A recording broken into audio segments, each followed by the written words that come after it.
اللہ ذوالجلال نے اپنے پیغمبر کے ذریعے ایک بہت بڑا انعام ہم تک پہنچایا ہے، اور وہ کون سا انعام ہے جس کے بارے میں آپ کی خدمت میں چند باتیں رکھنا چاہتا ہوں۔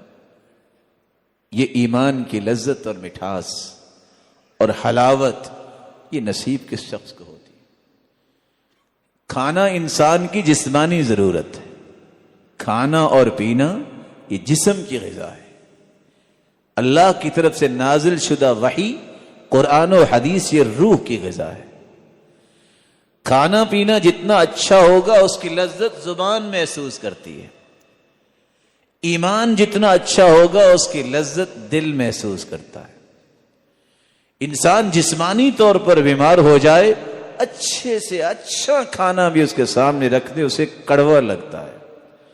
انسان کا روح بیمار ہو جائے اور انسان کا ایمان کمزور ہو جائے تو انسان کو دنیا کی کوئی خوشی کیا کوئی غمی محسوس نہیں ہوتی، اس کے اندر صرف قلق ہوتی ہے، اضطراب ہوتا ہے، فرسٹریشن ہوتی ہے، ہر وقت پریشان، ہر وقت جو ہے کسی ڈپریشن کا شکار رہتا ہے۔ سبب کیا ہے؟ یہ بیچارہ ایمانی طور پہ دیوالیہ ہو چکا۔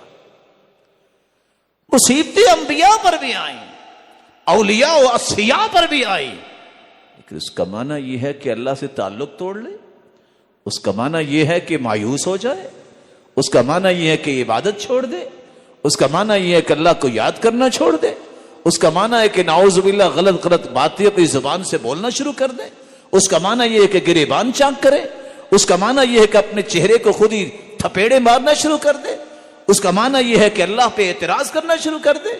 نہیں، ایمان کا معنی یہ ہے کہ کہا جائے کل لن یصیبنا الا ما کتب اللہ لنا هو مولانا، جو بھی حالات پیش آئیں گے وہ میرے رب نے فیصلہ کیا ہے، اور اللہ ذوالجلال ہمارا مولا ہے، وہی ہمارا مالک ہے، اس کے فیصلے پہ ہم راضی ہیں۔